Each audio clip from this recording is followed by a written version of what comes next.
the Sephira of Malcoot. Today we are beginning a series of looking at each of the 10 Sephirot of the Tree of Life and how we could apply them in our lives and as kind of spiritual steps upon a ladder to ascend to higher realms. This behind me is one version of the Kabbalistic Tree of Life. There are different versions of this tree. But today we're going to be looking at the very bottom Sephira, Malkuth. This is the physical world. This is the physical realm, this very bottom sphere. And so you understand that all of this, all these higher spheres and paths refer to spiritual forces that are things behind matter. So everything above Malkuth is dealing with the different forces that are behind the physical world. But everything begins with Malkuth in our spiritual ascent. So today I am going to take a look at this. We're also going to be looking at Sandalfon, the archangel. Sandalfon, Maimonides, and the Zohar go into 10 ranks of angels, and Sandalfon is said to be the rank, or Sandalfon, the Ishim are the rank of angels. But Sandalfon is the archangel associated with Malkuth. So we're going to go into that. Malkuth represents the physical world that we live in. And it's very interesting that the very first step, because we're down here, we want to climb the tree of life. We want to get to the roots of things, return to the source. It all begins with our mundane lessons and the physical world.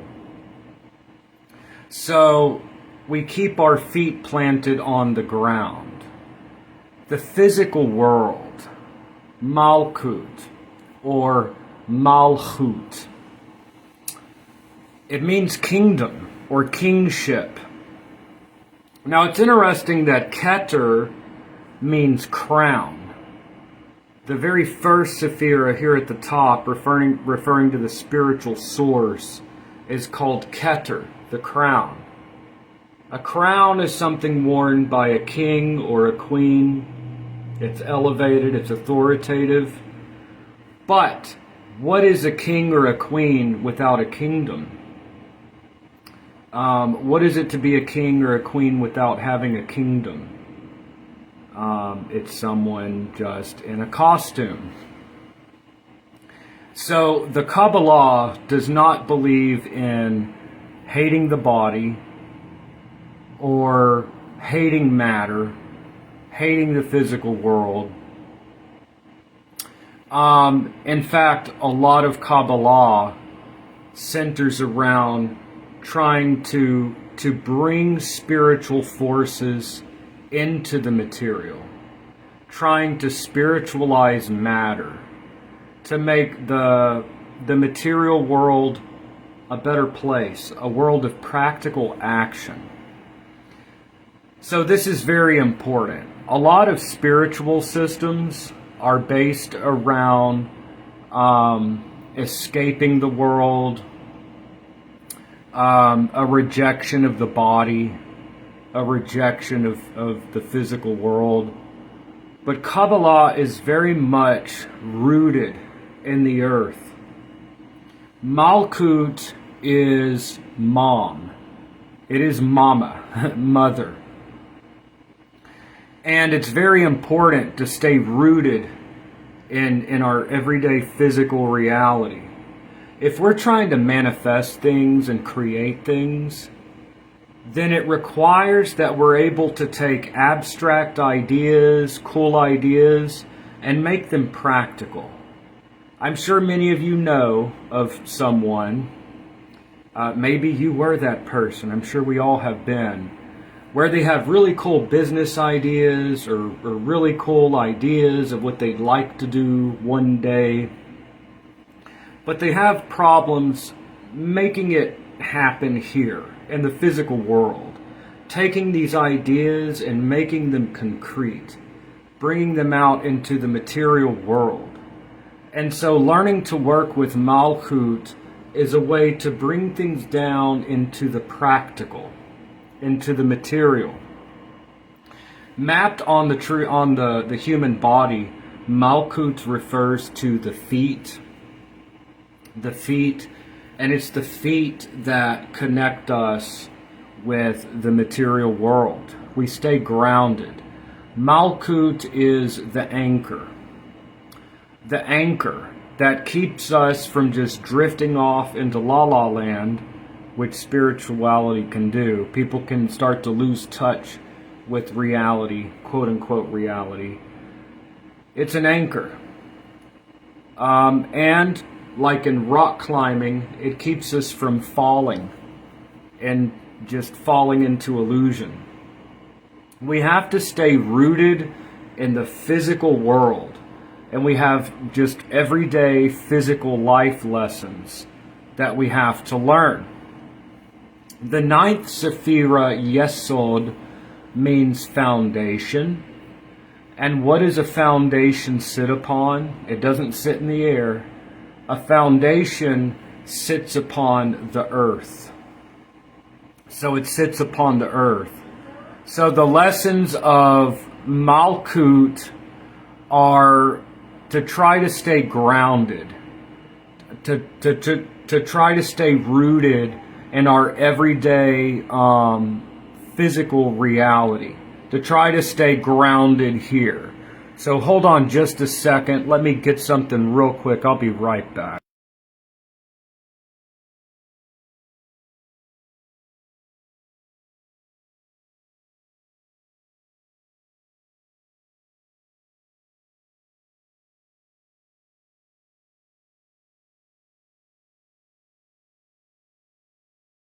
I do take a lot of time for my videos.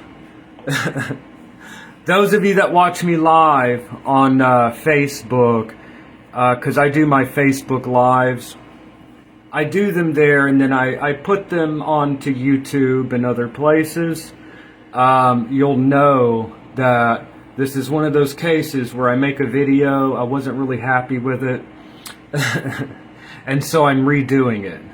So I made the other video private. I'm redoing it. So I spent an hour on this and I had notes. This time I just put my notes aside. No notes. No bullet points. I'm just going to talk because I really didn't like how I did that video. So I do put a lot of time and energy into making these videos. You know, I'm on my spiritual path and I like to share with others. And we can kind of pull each other up, basically.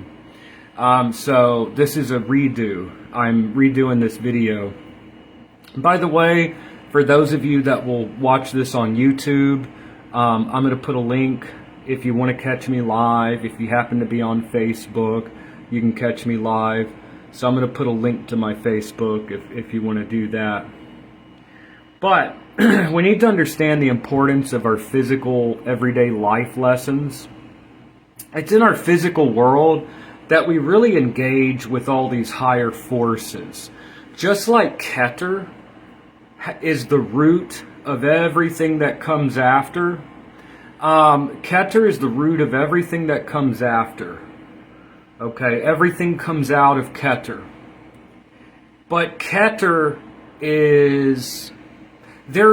all things come out of it, but it has a lack of things. Keter is like, it has no sound, but all sounds come from it.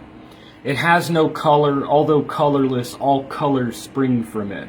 It's like the ground of being or existence that everything comes out of. So one way that it's expressed is breath, voice, and speech. which I talked about before. In the same way, Malkuth, the physical world, has everything in it. So Keter is in Malkuth, Malkuth is in Keter. So the physical world is actually really important. It's important to keep our feet grounded in physical reality. It's our life lessons that are really important. The body and the physical world is not the enemy. It is mom. It is mother. It's in Malkuth that we have the Shekinah. The Shekinah is the divine feminine that is present in this world. The Shekinah is seen as the female divine presence that is found here. Hi Charles, how are you doing today? It's great to see you here. So today, this is the beginning of a series where I'm going to talk about each of the Sephirot on the Kabbalistic Tree of Life. Many people watching my videos are already pretty familiar with the 10 Sephirot, but perhaps I'll have something to talk about that might give a new perspective on things, or maybe bring something home. And then there are many people that are watching my videos about the Kabbalah that maybe they would like to have something where they learn more about this tree of life. So I plan to go through each of the Sephirot and also the paths, and we're gonna break this down. So this is actually video 1 of working through the Sephirot. So I'm very excited to have a new series with something like this, working with the 10 Sephirot. And we're beginning with the last of the 10, which is actually our first step, Malkuth. Malkuth is the physical world, and it's in our material lessons. It's in the lessons right in front of our faces that we really need to focus upon. We could sit and hum. We could try to sit and hum and escape physical reality, but we're still going to have to do the dishes. We're still going to have to cut the grass. We're still going to have to pay bills. So it's in these material lessons that we really develop our character. It's in the restriction of matter that we have to learn these life lessons. I'm not here to push religion or dogma, but understanding the history. It is important to understand the history of the Kabbalah. And reincarnation, that we reincarnate, is actually a very traditional idea in the Kabbalah. The idea of reincarnation is found in the Zohar, the Sefer HaZohar, which is a foundational text for the Kabbalah as we understand it. The Zohar, the Book of Splendor, that was published or publicized by Moshe de Leon in the 13th century. The Zohar talks about reincarnation. In the Behir, another early, very important foundational Kabbalistic text, the Behir from the Provence school in France, the Behir talks about reincarnation. The Zohar talks about reincarnation. In the 1500s, the Arizal, Isaac Luria in the Safat school or the Safed school, the Isaac Luria, was said to be able to look at someone and peer into their past lives, their previous lives, and be able to tell the person what kind of personal tikkun or rectifications that they need to do. So the idea of reincarnation and the Kabbalah is actually very ancient, very old, goes back through the centuries, the idea of reincarnation. So it's found in the Zohar, the Behir, the Kitvei Ha'ari. Hey, how are you doing, Archfey? I got a compliment. But Today we're talking about Malcoot, which is the physical world. And it's very important to stay rooted in material reality, to learn our life lessons that are right in front of our faces. Whether it's washing the dishes or paying bills, our everyday material reality, that's lesson 1. You want to learn all this higher spiritual stuff? That's great. Go cut the grass and wash the dishes. And then we'll start sitting and humming. We'll start doing we'll sit down and meditate and start humming after you wash the dishes. It's very important. I know it sucks for a lot of people, but it's very important. This is the root of our spiritual path. We stay anchored in this material reality. So the physical world is not seen as bad, and the body isn't wicked. The earth, the material world, is mom. It is mama. Okay, again, the Shekinah dwells here among the righteous, a special kind of divine dwelling. But it's in the pillar of form, the feminine pillar. We have 3 pillars. We have a masculine, yang, however you want to say that, expansive, masculine pillar. We have a feminine pillar of form, and we have a middle pillar. It's in the pillar of form that we have Gevurah, that kind of harsh aspect. This is where we learn discipline. So this idea that everything is divine, everything has a place, okay? Everything that exists is divine. There's divinity everywhere. So there are many different perspectives and ideas in the Kabbalah, but generally speaking, this idea of reincarnation is foundational to the Kabbalah. Reincarnation is found in the Zohar, the Behir, the Kitvei Hari, the writings of the Arizal or his students, Chaim Vital. So these are very classical ideas. So there's a reason for reincarnation. Earth, the physical world, is mom. In the 4-letter tetragrammaton, Yud Ke Vav Ke, it is the final Hey, the last of the Hey. It represents the material world. So Yud and Vav are seen as masculine and referring to masculine aspects of the divine, and then the 2-letter Heys refer to the feminine. So it's the second Hey of tetragrammaton refers to the physical world. The physical world is divine. So that is really the danger of spirituality. That's the danger. I'm going to read your comment. I'm just now seeing it. I was getting wrapped up when I was saying, but that's the danger of spirituality, is not being anchored in this world. Without being rooted or grounded in this world, it's real easy to just get lost in la la land, get lost in illusion.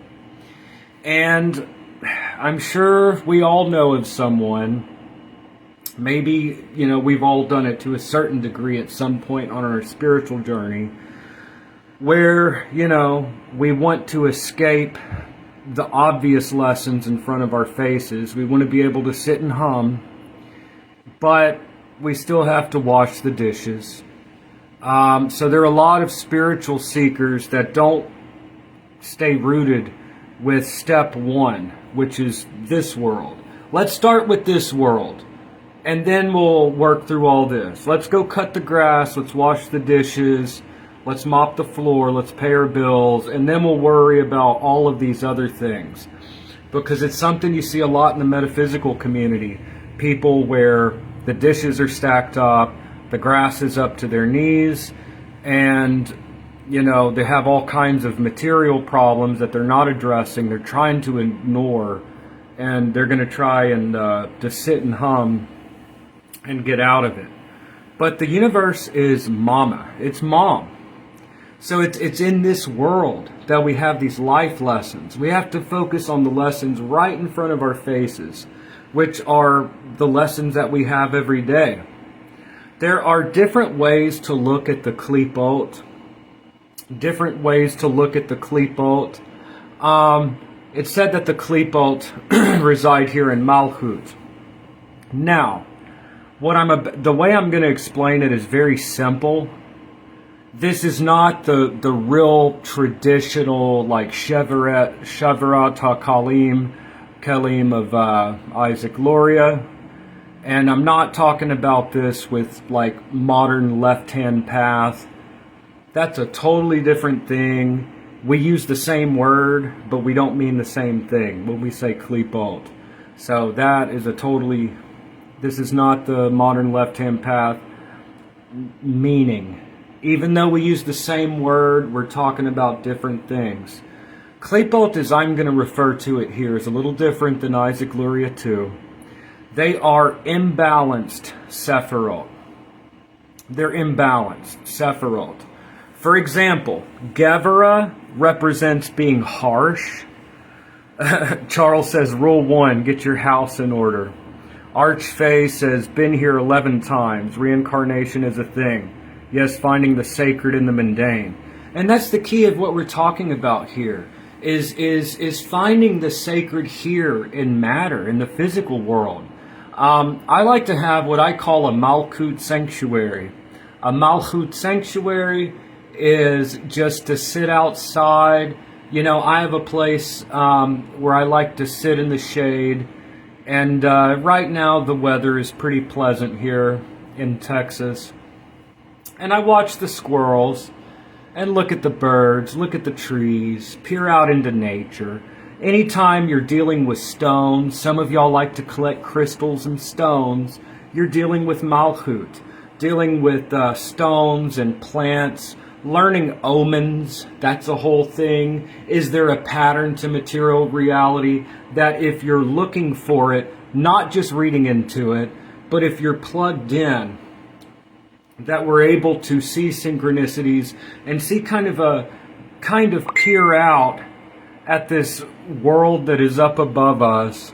I'm receiving a message here, but I'm in a video. I am Tyler. That is the location. So, what was I gonna say? So, we're dealing with the material world. So, physical reality, physical life lessons, dealing with the things right in front of our faces. It's important to not just get lost in metaphysical things and lose touch with this reality. So, Malkuth is the feet. So, it's very important that this is where we learn discipline, is in the physical world. So, very important, very foundational, that in going up the tree, step 1 is always going to be, what material lesson do I have in front of me right now? It's cool to think about all this stuff, but it's in the material world that we have to deal with Gevurah, for example. Too much, sometimes you have to be harsh with people. That's Gevurah. Okay, sometimes you should and need to be kind of harsh or stern. But imbalanced, it could easily become just destruction, like the wrong kind of destruction that wreaks havoc in our lives. Chesed refers to kindness. Kindness is good, but the wrong kind of kindness, and an excess of chesed, can cause all kinds of problems. We need to have a balance. So, separate from the more traditional Lurianic view of Klipot, that's a whole thing to get into. I don't really have time in this video to go into all of that. And not the modern left-hand path view of Klipot, but here I'm just addressing in a very simple idea. This idea of Klipot is imbalanced Sephirot.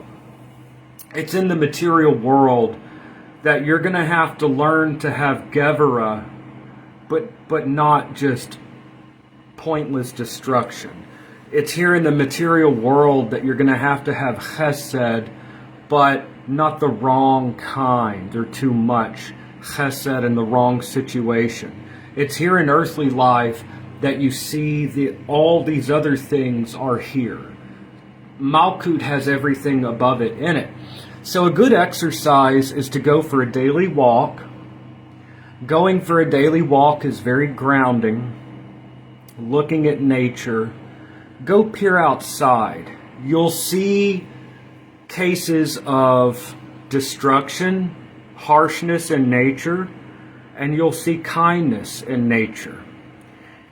Just using these two Sephiroth as an example. You see the whole tree out there in your physical world. But the important lesson of Malkuth is our everyday lessons. We have to be able to wash the dishes, to cut the grass, to pay bills, to deal with this reality, and then we can go into all this. First, you need to go cut the grass, go wash the dishes, and then we'll go and do all this higher level stuff. So we have to stay anchored in this reality so we don't just get lost. And this is where we get discipline, is in this world. So this idea of reincarnation, which is traditional, there's no eternal heaven or hell. There's no eternal hell or God versus the devil. Everything has a place in creation. Everything is divine. Everything has a place in creation. And we're here in this world for a reason. Here we have the disciplining of matter. So that is the importance of Malkuth. So, Shelley says, "Oh, I found your live." Yes, you did. Archface said, "How you treat your house is how you treat yourself. When our parents told us cleanliness is holiness, they meant that we needed to take care of our temple in order to succeed." William says, "Time for Resh here in Scotland." 93, sir. "I have found your video most interesting and look forward to catching the rest later." 93s. Well, enjoy your Resh. And, maybe you catch the rest later. Thank you for tuning in, William. So, it's important to stay rooted in the physical world, to not just get lost. And it's here that we have our everyday lessons. Now, the four worlds called Seder Histalshalut, the chain of being, that's a whole thing to get into. Basically, when looking at the tree of life in the world of Asiya, or maybe really the Yetzirah of Asiya, kind of the spiritual, astral place behind the material, you're really dealing with a lot of astrological forces, which is not surprising if you look at the proto-Kabbalistic work, Sefer Yetzirah. It deals a lot with the Teli and, planets and zodiac and all of that with the letters. So you're dealing with a lot of astrological type of energies or archetypes that are represented by these things, however you want to look at it. So Yesod is the realm of Levana, or the moon. We have the sphere of Mercury, of Venus, of Tiferet is the sun, of Gevurah is Mars, Chesed is Jupiter, Bina also is Saturn, Chokmah is Maslot, or the eighth sphere, zodiac, and then we have Keter is the Reshit HaGilgalim, the beginning of the whirlings, or the first movement. So that is a very classical perspective, which matches ancient Gnostic or Aristotelian, Hermetic. This is kind of a common language of mysticism. If you read the Corpus Hermeticum and look at the first book, the Poemander, it talks about ascent through the astrological spheres. And at that level, Malkuth is Earth. Okay, Earth. And also generally the physical realm. But if you're looking at it in this astrological imagery, it would be Earth. Interestingly, the sun is at the center of the system here. But anyways, I digress. Earth. And once you go through this, the Sephiroth in the world of Asiya, you get to what starts to look like heavenly realms. If you're ascending, you ascend all the way to Keter, you end up in Malkuth of the world of Yetzirah. Then you're dealing with, working your way through these angelic hierarchies. Maimonides, in his Mishnah Torah, and I think Guide to the Perplexed, I'm not sure. But Maimonides, the Rambam, Maimonides talks about 10 orders of angels, 10 ranks of angels, and then also you see it in the Zohar. The rank of angels associated with Malkuth, generally speaking, is the Ishim. The Ishim. Ish just means man or human. Isha is woman.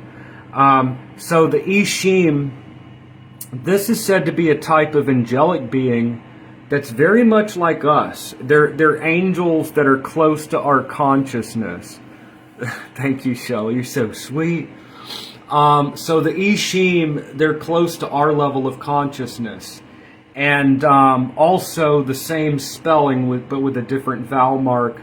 You put a hirik under it. The Etzeret Eshim would be the fires or the sparks. But the Ishim are said to be an order of angels that are very close to our level. In fact, they're said to look like human beings or be close to our level of consciousness. And that's interesting. There are different theories on what the Ishim are. Some say that they are righteous souls that have ascended, the souls of human beings that have become righteous and ascended. So in modern theosophical speak, it'd be like ascended masters, or like the Greek Platonists would call the order of heroes. I'm not saying these are exactly the same, but I'm kind of talking about kind of similar perspectives, but the souls of the righteous. While others say that, of course, they're just these purely angelic beings that are close to our level of consciousness that exist in Malkuth. Now, Bereshit chapter 32, or Genesis chapter 32, there's a story of how Yaakov or Jacob wrestled with an angel. He wrestled with an angel all night long, and this wrestling with an angel, angels aren't always just unicorns and rainbows and pleasant things. Sometimes angels are said to test us, but there are some, we're not taking all these stories as a literal history. The map is not the territory, but looking at kind of you can look at them as legends, or however you want to look at it, or you can take it as a literal history, I don't care. But Yaakov or Jacob wrestled with an angel all night. And it's said that this is one of the Ishim, an angel close enough to us to pass for human, at least maybe in level of consciousness. But the story goes that Yaakov pulled out the hip socket of the angel and won. That sounds painful. And Yaakov was renamed Israel, which means striving. You have strived with God. You've wrestled with God. And, you can interpret Israel as striving with God or striving for God. Striving for God to try to do repair, tikkun. So there's different perspectives. But in the story of Genesis 32, it definitely seems to be striving with God. Israel, he wrestled with one of the Ishim. So, pretty interesting. Ishim are said to be the lowest rank of angels of Maimonides, kind of close to our level of consciousness. The archangel, world of Berea, of Malkuth, the archangel is Sandalfon.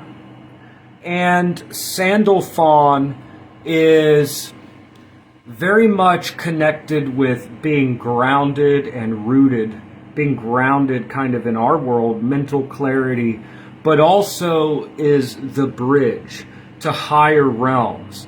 Working with Sandalfon can help us to be grounded in our world and mental clarity, but also to be elevated and to move on to these higher realms as well.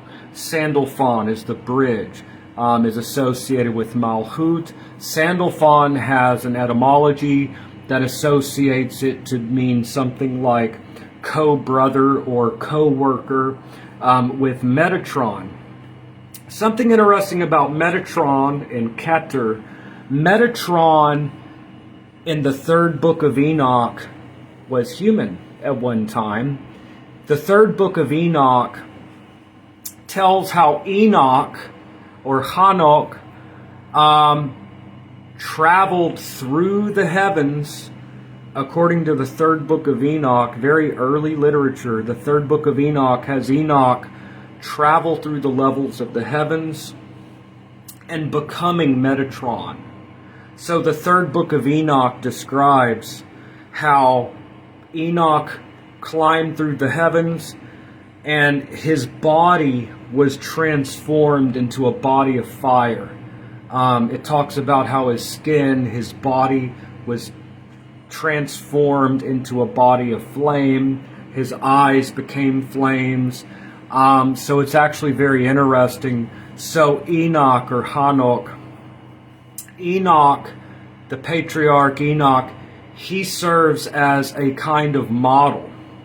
Because Enoch, Genesis, Bereshit says that he walked with God and then he was not because God took him. It was understood that he bodily ascended into heaven.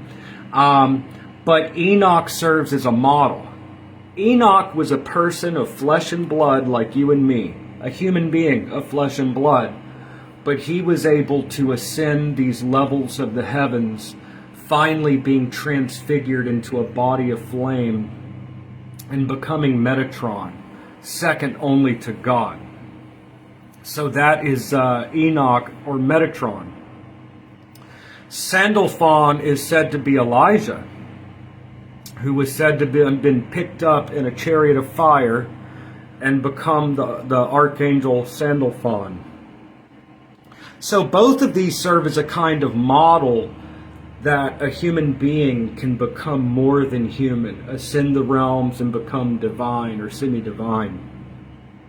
So Metatron is very much associated with ascension, Metatron, because he Enoch was a human being that reached this status, and we can too. Sandalfon also is associated with ascent, is the bridge to higher realms. Sandalfon is said to be so tall that his feet are on the ground, but his head reaches up to the heavens. We need to not get lost in literalism, but it's said if you tried to walk the distance from his feet to his head, he's so tall that it takes 500 years if you were to walk from his feet to his head.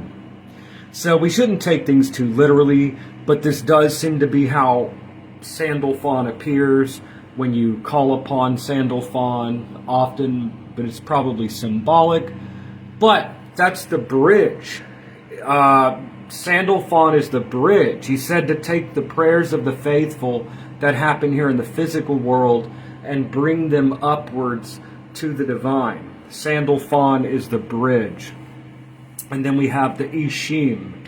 So, all very interesting. Let me take a look here. Archfey says, archangels represent the elements. I'm reading the comments. Archangels represent the elements and have a different temperament. All archangels were human at one point because they had to be challenged in order to achieve their soul's higher purpose. I always appreciate differences of opinion. I'm not going to agree there, but none of us really know. None of us know, okay? None of us know the truth. So I do disagree. Honestly, I don't know. How could we know? But I personally disagree with the idea that all the archangels were once human. But, no, could be. That's what Allan Kardec said in the Spirits book, Allan Kardec and Spiritism. Who knows, really? But it's a valid perspective. And it is found in the Mishnah Gemara how the 4 go into paradise. Only 1 came back sane and okay. The other 3, not so much. 1 died, 1 went insane, 1 became an apostate, and then Rabbi Akiva, he was the only one that came out okay.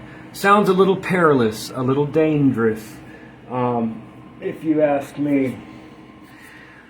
But, that's kind of the point of this video, is trying to stay grounded in this reality.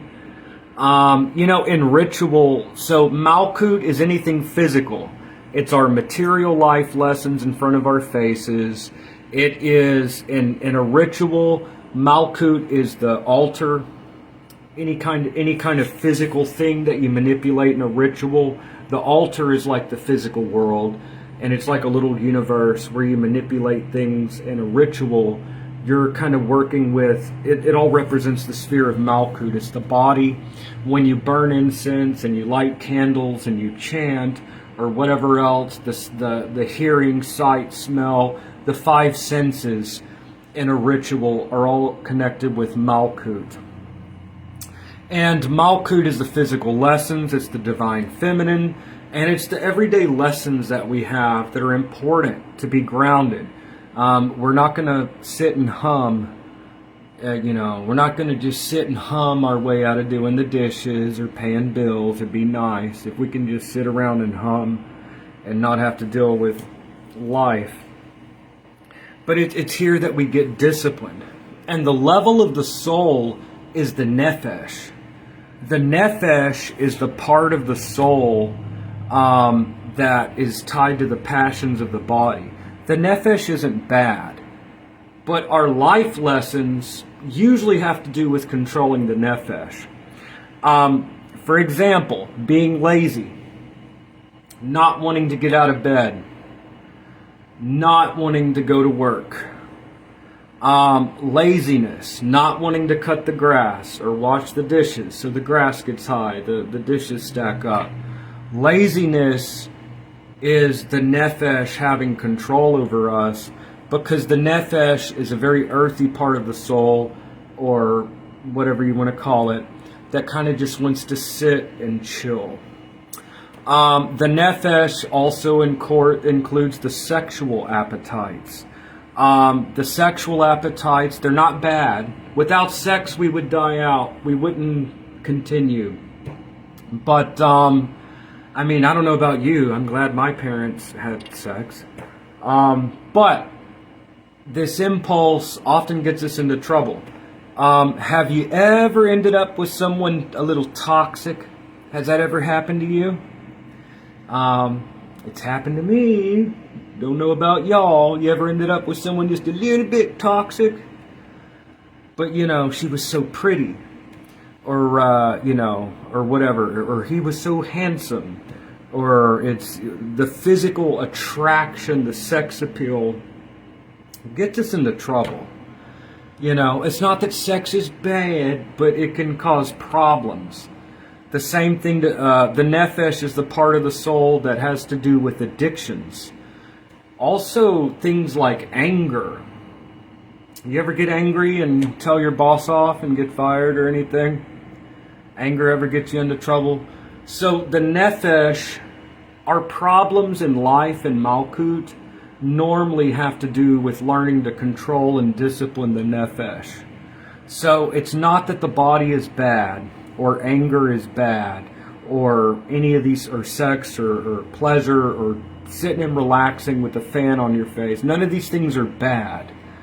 But we have to discipline the nephesh so it serves as a chariot to carry us. So the nephesh is the level of the soul closest to the body, and learning to tame the nephesh we'll have a lot better time learning our life lessons. Life lessons. The word kabala means reception. It comes from kabel, receive, like kabel, rinat, amecha, the anabechoa.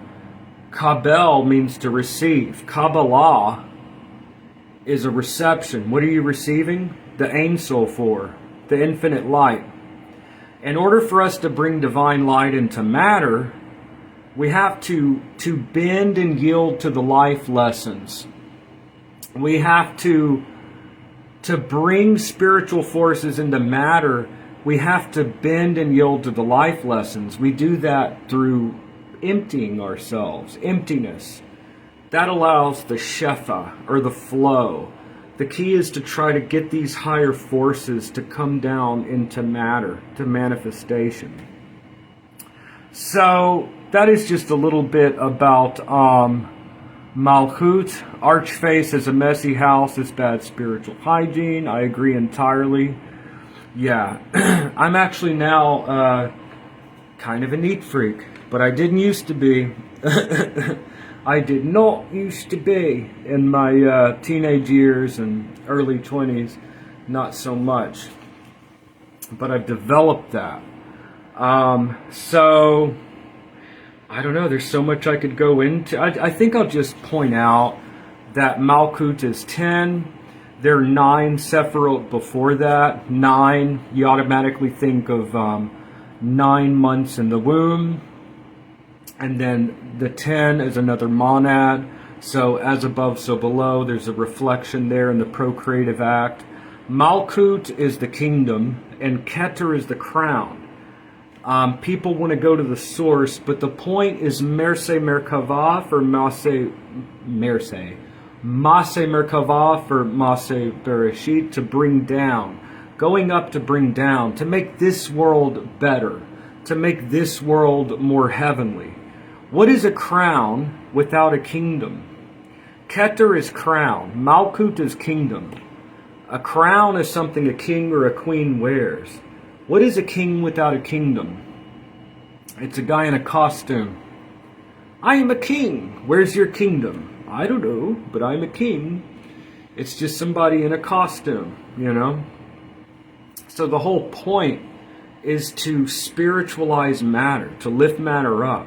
The body isn't wicked. The body is mom. The material world is mom. We reincarnate is a whatever people think. It's a traditional Kabbalistic idea. We reincarnate and mom, the world, gives us life lessons. And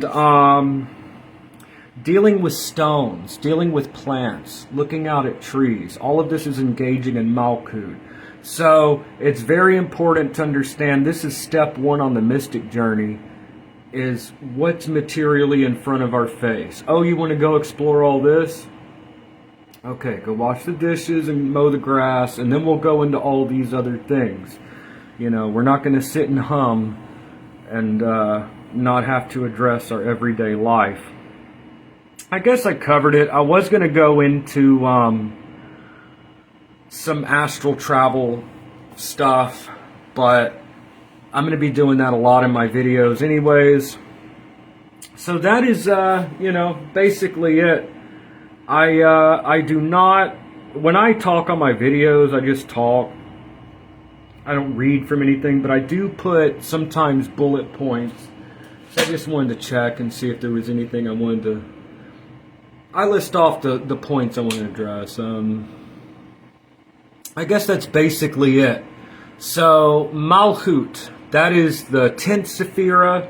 It's this last circle here, Sephira, Malkuth. Everything above it, all this up here, are the higher spiritual realities behind matter. But we don't cut off our feet. We don't reject matter. It's here that we have our life lessons. The physical world is mom, it's mother. It's in the discipline of life that we can really engage in these forces and learn lessons. But I'm going to talk about each of the Sephiroth, Yesod and Hod and Netzach and Tiferet and on up through the tree. We're going to go through the paths. We're going to do all of this.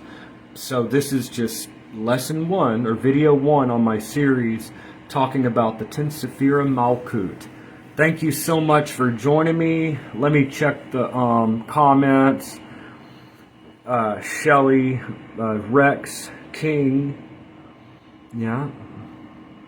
I used to have a dog named Rex.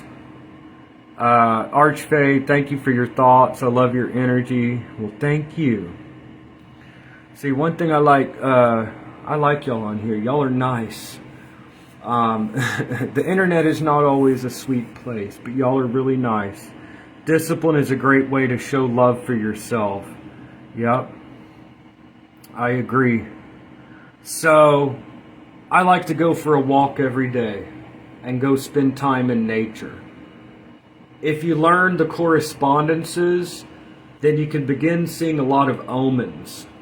Spiritual forces usually act through something material, a material event, material people. Otherwise, they would just say spiritual. We need practical action. Let's say you want prosperity and abundance, and you do a bunch of money magic. A check's probably not going to just show up in your mailbox. That would be cool, but probably you need a business, something for that abundance to flow through. We need a material anchor, something physical that these spiritual forces of abundance or whatever it is can flow through. It's not just going to show up in your mailbox. So the importance of practical action, being in part of this world. Things like taking care of the earth, taking care of nature, attuning with nature.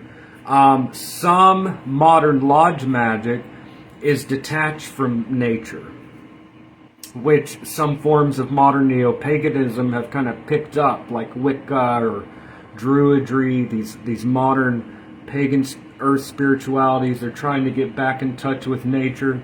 Well, traditional Kabbalah incorporates both of these because Kabbalah, Malkuth is always going to be the root. You always keep your feet planted on the ground. Traditional Kabbalah, you're going to go spend outside in nature. You're going to look at the cycles of the seasons. So we have spring, where everything comes into new life.